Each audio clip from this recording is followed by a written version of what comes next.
Welcome back to Rhythm Section Life, the world's leading rhythm podcast, proudly sponsored by Collision Drumsticks, where we don't just talk drums, we dive deep into the culture, the history, and personal journeys that brought our guests to the stage. We have some incredible conversations lined up for you. To keep up with the latest videos, tour dates, and exclusive behind-the-scenes content, be sure to subscribe and hit that notification bell. Don't forget to like this video and join the conversation in the comments below. Joining us this week is the great Joseph Gelder. How are you, Joe? Great. Even better that it's boiling hot in the UK right now. I mean, it's a bit of a challenge because I live on the top floor of a 3 or 4 story building. So heat rises and it's very hot, but it's very nice. Any AC over there? No, we don't. I've got a fan that's about 7 years old that's on its last legs. Okay, but it's putting the rounds in. It's putting the rounds in. If you pass out mid-interview, then I'll know why. Yeah. Okay, cool. Well, thanks for joining me today. I know you got started on guitar when you were 4 years old, but everything sort of changed for you around 10 when you saw a drum kit at church. Can you take yourself back to that moment? What was it about the drums that completely hijacked your attention from the guitar and made you want to keep going? Where I used to live, we lived literally 20 seconds away from a church, and my grandma's heavily religious, so I would get dragged along. And yeah, I remember watching the choir and the drummer who was playing, and I was just like, that's so much cooler than just sitting and doing this all day. And I was just like, Mum, I want to play drums. And my mum was like, no, it's too loud. And then I ended up sneaking onto the stage when they'd all gone for tea, coffee and biscuits and everything. I was holding these drumsticks and I had no idea how to hold them. I'm pretty sure I held the left stick upside down. Yeah. While I was playing. And I'd just hit things and I'd have no clue what I was doing, but I was just mesmerized at having to use all 4 limbs to play something when, it's the only instrument where you do play, unless you play piano when you got pedals, but that's not really the same.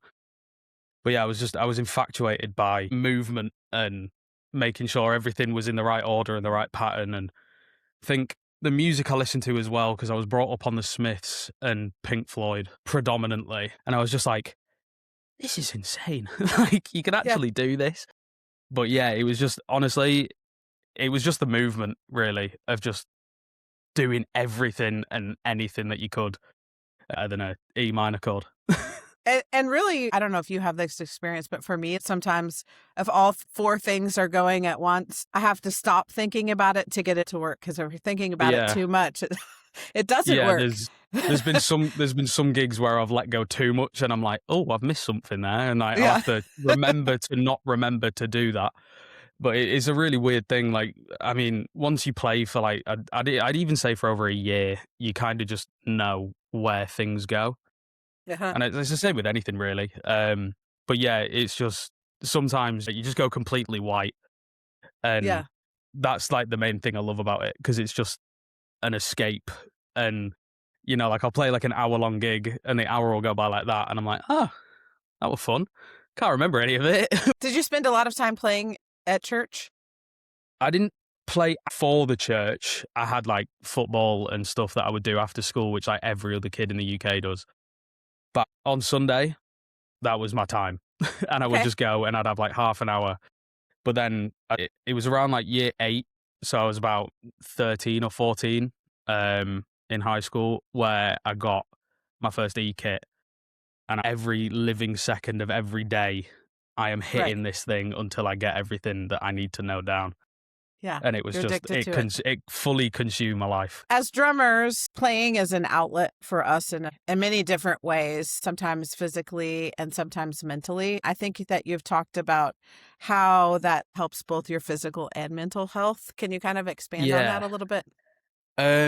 Not to get too deep into it, I didn't have the greatest of school experiences. I wasn't liked by students or teachers, I'll just say. And for that, one break and lunch hour and a half that I got a day was the only sort of time that I could go in and just fully let loose of everything. And I feel like music played a massive part in that, because if I wanted to play something sad, I'd play Pink Floyd, and that would get my emotion across. but I'm also a massive fan of like Bring Me the Horizon.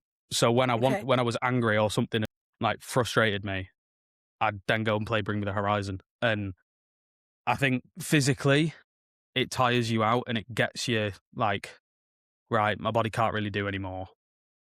Done. But then mentally you're also you've just pushed through it and you've Hmm.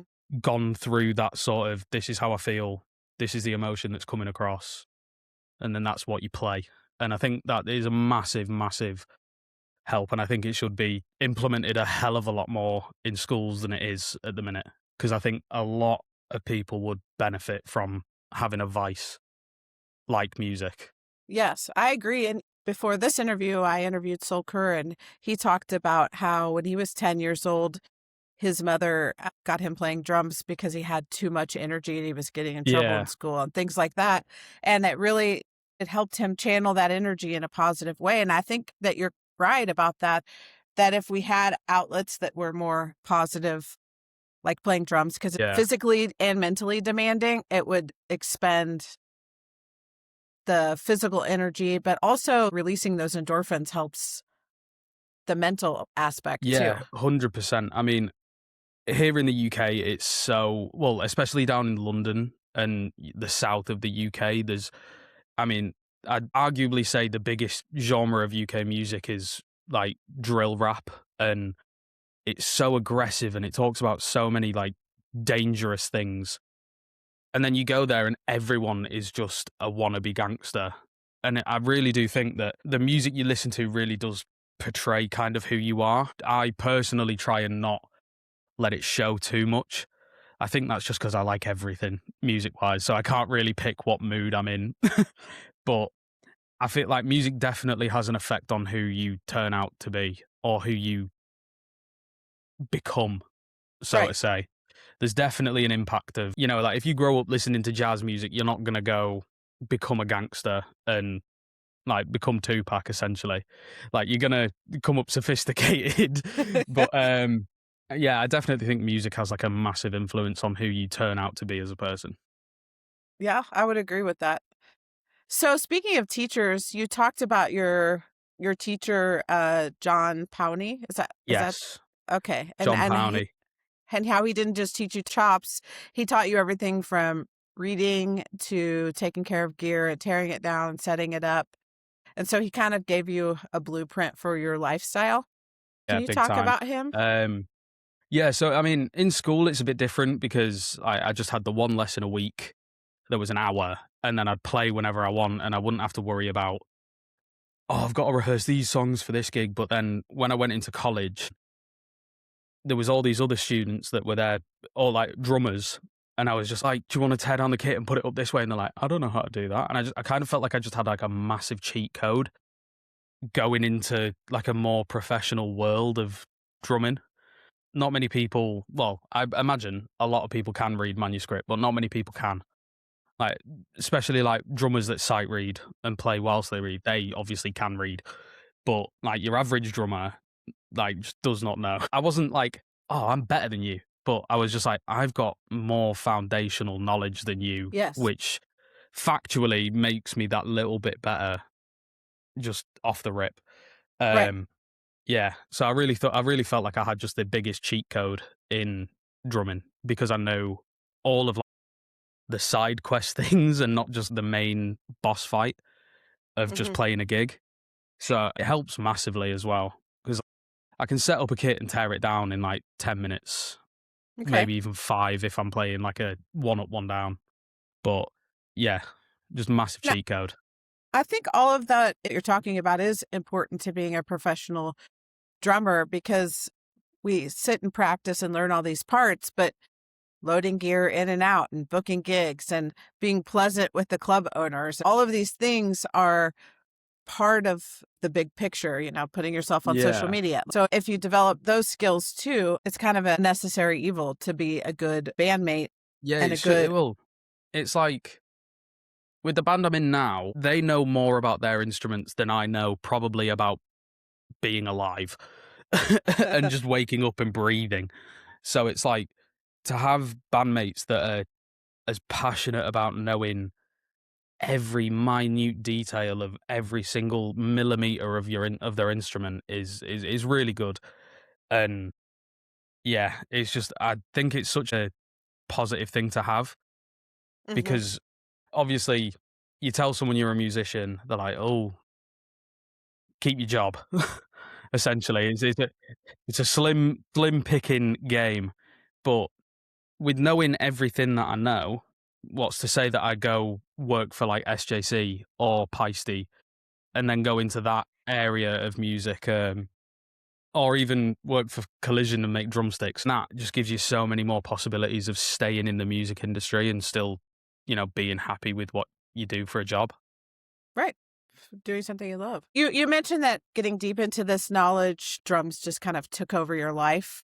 What Yeah, did that transition feel like from somebody who sort of played as a hobby and then you realize this is who I am? I'm a it. drummer. I think it happened over the space of a week. I was very much get home from school, instantly turn on the Xbox, and just play games for hours on end. But when I started to like really get into it, I don't think I played my Xbox for like maybe 2-3 months straight. And I would just, Okay. all I would watch was documentaries of different drummers, different bands, how things were made. There's a 10-15 minute video of how Siljan make their cymbals and how Pearl make their drums. I think I watched that about 100 times over. And I was just mesmerized by, wow, that was a tree once, or that like a cymbal is just one little pancake of metal that then gets flattened out, shaped, hammered, and then like the bells get punched and the holes get put in if it's an effect symbol. And all I would do was just watch any type of video I could about what are and what drumsticks are and what cymbals are. And I was like, Mum, watch this. And my mum's like, I've already seen it. I'm like, yeah, but just watch how they do this one bit.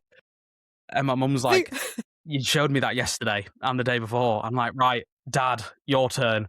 And it was just trying to convince as many people it was as interesting as I found it. yeah, And yeah, I know it, that life. I'm pretty sure my parents hated me for that like short couple of months. But Call that a drum nerd. yeah, I'm heavily a drum nerd. Heavily, Good for you.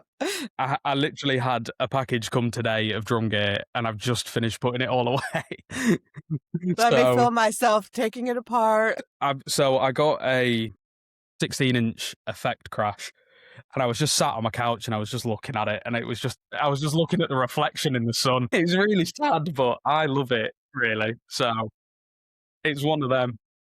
Yeah. No, I was feeling the inside of each hole that was drilled to make sure that no like scratches or dents were left in it. Yeah, that's awesome. Awesome. So your first serious band, The Getaway, came to an end due to internal complications, which most bands do. Yeah. And then the reality of you finishing university and moving back home, you reconnected with your old school friend and current bandmate, Bailey Moore, which I've been listening to that EP. I love it. There's some super great grooves on there. Thank you. Yeah, I think that there's a unique chemistry of playing with somebody that you have a history with. Can you talk about that and maybe how that's affected your communication live or in the studio and just like interpersonally? Yeah, well, Gateway, my band in uni. I went to uni not knowing anyone. I applied on a whim, got in, and I was like, right, I'm moving. I didn't know anyone where I was going. I didn't even know what the uni looked like. I just applied because it was just like oh my God, I'm going to apply for uni, see what happens. And I met the guys, and we were all just idiots. We were a big bunch of idiots that just love playing music and playing shows. We slightly stopped talking after a while. We'd landed a mini UK tour of going from Liverpool to Leeds to Leicester to London, then back to Liverpool. And I was buzzing. I was like, I'm in uni. I'm going on tour. Yeah, I'm the best drummer here. But the singer, with about 2 weeks to go, just turned around and was like, "Yeah, I want to play country now." We were like a really heavy pop punk / new metal band, Uh-huh. like double bass, blast beats, and all that. And he just turned around. And he's like, "Yeah, I want to sing country now." And we all just kind of looked at him like, "What?" was like, well, you're paying for this rehearsal session. I want my money back. Yeah. I got a train to get here. And yeah, it just, ever since that, because I was looking to get a flat with my girlfriend in Liverpool so I could live there, stay with the band and continue to gig. But then when he said that, I was like, yeah, going home. Like, there was no sort of second, because there was no convincing him otherwise. He was so set in that he wanted to play country that he was just like, I want to play country. I love country. He listened to one Morgan Wallen song. Like, listen to someone deep rooted in country, not the poster boy. So I was furious at that because my sister is a massive country fan. But then, yeah, moving back home, funnily enough, I was at Bailey's house. I'd lived at home for a month and I was at a job and I hated it and I was paying way too much on rent. And I was like, oh, Bailey, man, I'm stressing. Because we just landed Kendal Calling, which is like the biggest festival up here. And his mum walked in and she was like, oh, well, why don't you come work for us? We've got a spare room. You can move in whenever you want, which is where I am now. Okay. And I was just like, oh my God, really? Yeah. So I handed my 2 weeks notice in at this first job. And that was really just how I joined the band, just by working for his mum. So it was a good payoff, really. Yeah. But then, yeah, I mean, I didn't really know him well in school. He was a friend of a friend. But then in college, we both went to the same college together. That's when we really became friends. And weirdly enough, we were only in one band together throughout the 3 years we were both there. And it was in third year. We hadn't really worked together. I mean, we'd gone to the pub all the time. But we were just in the one band in the last year. And I think that really solidified good friendship. And I mean, he lives 20 seconds down the road and he's got a drum kit at his house. So if I'm ever like, do you want to play something? He's like, yeah, come round. And we'd play something. And then his bassist is the little brother. So I know Riley quite well. And then Bailey and Dan met at a gig and then somewhere else. And then Dan joined the band. So yeah, it was all kind of perfect, really. Like, right place, right time, right person. And the music's a lot different from what I played in uni, but I feel like I've grown as a musician and I don't just smash things extremely fast. But yeah, I mean, communication-wise, we're all kind of similar. But then we're all drastically different to each other. So I feel like, you know, my past of playing heavier things and understanding dynamics a bit more because of playing the heavier things, I can really implement that in what everyone else brings to the table. Right. There are some really nice dynamics in that EP, Suburban Dream. I was noticing. I love the groove on Suburban Dream. Yeah. That's a great groove. It really keeps the song driving. Let's talk a little bit about Suburban Dream. It's rooted in stories and life from your hometown. Where is your hometown? Ambleside, the Lake District, Cumbria. Okay. So the smallest of towns I think you could possibly imagine. I think we have a population of maybe like 1,500. It's really small. Okay. But because of just the area it is, I think it's like the biggest tourist location in the UK, or one of them. But just the amount of people that just flood this place when it's like summer or winter or just all year round. You get some interesting stories of people, like some very interesting stories of people, especially when you've been at the pub for like 4 hours, and then people start getting a bit too comfortable and, hey mate, you right? And you're like, yeah, you. And yeah, so people get very comfortable about telling you things that they probably shouldn't tell you. What are some of the funnest stories that you've translated into a song, or just a super fun story to share? Honestly, there is just too many to even mention. I mean, we've not put it in a song yet, but this is one of my favorite ones. It's quite mountainous around here. There's a lot of people that do fell running. One of my friends that works is a chef. This was at like 7 a.m. They had them like spinny like cracker things and like cowbells, and they were banging them, and he just opens his window and shut up 7 a.m. And the woman goes, that's not very nice. It's like, I only went to sleep an hour ago and I'm in work in an hour. Shut up.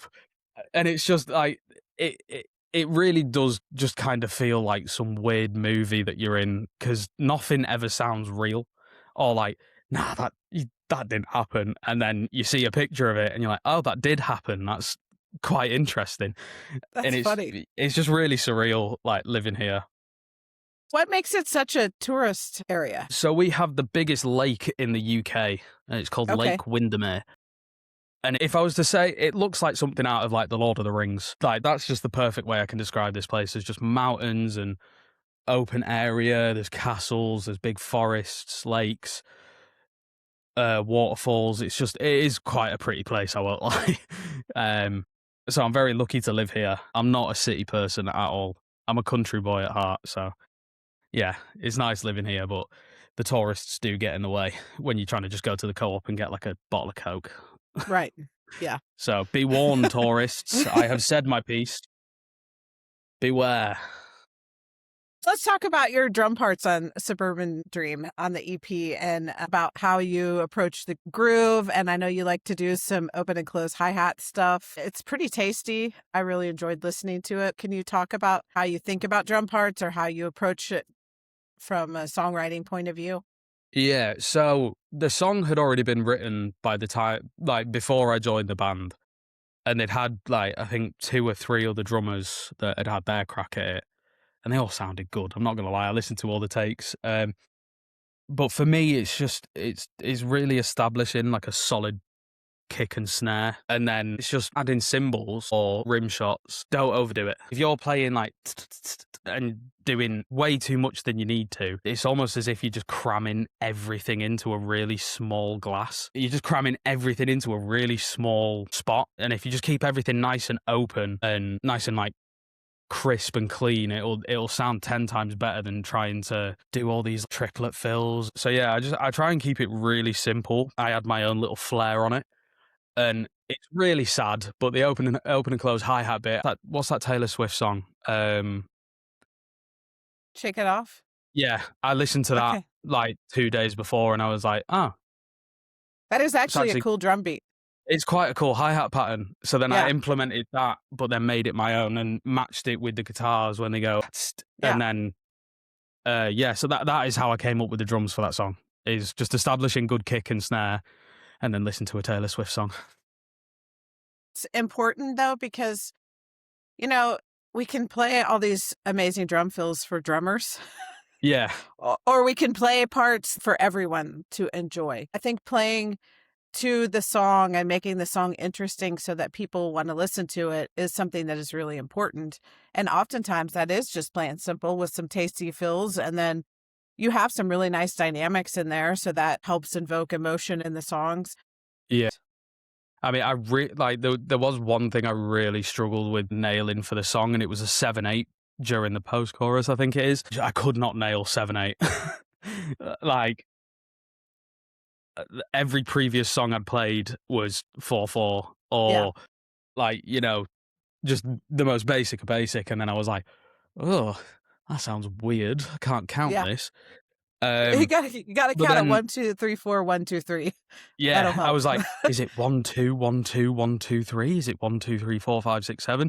And I went through so many possibilities, and me and Dan, the guitarist, just sat down for about 15 minutes, and he was just do this. Me and him were just going back and forth, just trying every little possibility. And yeah, the dynamics of it, Bob Breyer from My Chem, I think I get that from, with cymbals. Like, he's one of my favourite drummers. Rest in peace. But yeah, the way that he builds on cymbals just like really impacted how I build on cymbals.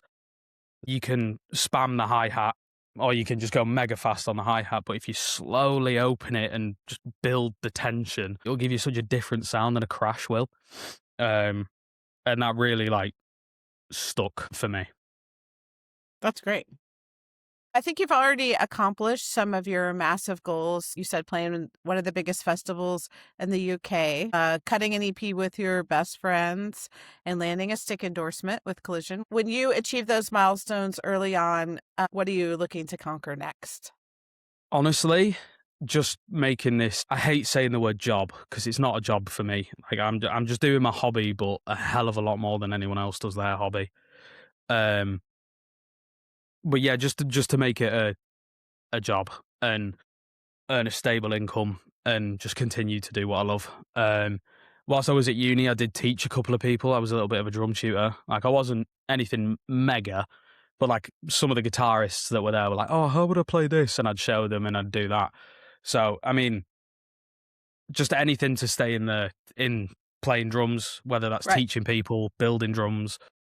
But I'd say playing overseas, Luke Phelan, who's also on the Collision roster. I'm good mates with him, and I'm trying to organise a gig in Ireland and sort him a gig out here. So that'll be quite mental. I mean, the furthest away I've played is, well, from here, Liverpool. That is the furthest, and that's about 2 hours away from where I am. So yeah, just to slowly progress and go further and further in Okay. area. Yeah, that's great. Which is, yeah, that's one of my main goals, really. So, looking down the road at your goal of touring overseas and making it a full-time job, what are some of the things you've learned about yourself along the journey? Just honestly, it's going to sound so cliche, but just don't get in your own head about certain things and just stick to what you do. So when with the whole tour thing with my last band, I was absolutely devastated. Like, I was so heartbroken over the fact that I wasn't going to be able to do it. And then the month that I move home from uni, I'm then playing the biggest festival in my area. Right. Just be patient, and if an opportunity doesn't work how you wanted it to, you will get another one. And I think for me, it was just learning patience within myself and not to get myself down on missed opportunities or missed events, so to say. So yeah, patience has definitely been like the biggest thing I've learned within myself about just everything, pretty much. Right. Yeah, I know. And I think I agree with you, not let it getting in your own head, because I think sometimes we let fear take over. This is the end forever. But really, sometimes it's the beginning. Who's to say if I did go on that tour, I might not have played Kendall Calling? It's like the opposite side of it as well. So like, if you do it, you might miss something else, but if you don't do it, you'll get something else. But then you can't pick and choose and just be like, oh, get something else. So yeah, trusting your own gut and just being patient with everything is Okay, perfect for me. cool. So, landing an endorsement is a major milestone for you. Collision famously talks about community over competition and building a true partnership with their artists. For you, beyond getting great gear, what is the thing that you like the most about being part of this global community of drummers? And how has the network supported your growth, or how has it impacted you? I think the main thing for me is knowing there are hundreds of other people in the exact position I am who think the exact same as me, and we're all together. Because sometimes as a musician, you go through phases of going, am I good enough? Should I just quit? Or this person on social media is way better than me. I'm never going to be there. And I think knowing that there's a lot of people in the same exact position that you are in is so comforting. Like, I play maybe 2-3 gigs a month, but then there's other people that are playing like tens of gigs a month. And I'm just like, oh, I'd love to be there. But then I'd imagine the people that are playing 10 or plus gigs a month are like, oh, I'd love to play 2 gigs a month. This is too much. So, but yeah, I think just the whole community of just people understanding like the actual nitty gritty of what being a musician is, and not all these like plastic social media people that are like, yeah, there's 10 grand. Look at this chain that I'm wearing. It's covered in diamonds. I'm a musician. And it's like, okay, you're cool. I'm actually putting the work in and like practicing. But Right. yeah, I mean, just knowing that you're in, like, there's other people that are in the same position as you is my favorite thing. Because it just reassures me that all these people are doing what I'm doing and I'm doing what they're doing, and we're all just going forward together is so comforting. because I know that I'm not alone. So, yeah, just the whole community aspect of it. So lastly, where can everybody find your music? I found it on Spotify. Is there any place else? Yeah, so we're on Spotify and we're on Apple. I think we're on Amazon Music as well. I'm not entirely sure. But if you just type in Bailey Moore, it'll come up. It's a picture of him. It's a face. And yeah, we got 5 songs out. We've got a couple of gigs coming up. We have one on the 19th of June in Ambleside, which is our singer's 400th or 500th gig. He's going to really hate me for not knowing which one it is. But it's either 400 or 500, so it's a big milestone. So that's going to be a fun night. And then we have a gig in Liverpool on the 17th of July, I think. Yeah, we got a couple of gigs lined up. So if you're about, get there. We're a good band. Where can they find you also on social media? My Instagram is just Joe_Gelder_music. We don't have a band page because we're trying to break the mold of, like, band pages are boring. Like, follow the individual people and actually get to know the band, and don't just follow like a, company-led social media page. But then if you type in Bailey Moore Music, that's where you'll find the singer, and I'm sure you'll find everyone else through our posts and everything. Awesome. Thank you so much for joining me today. No, it's been a pleasure, honestly. Yeah. I've absolutely loved today. So thank you. Thank you.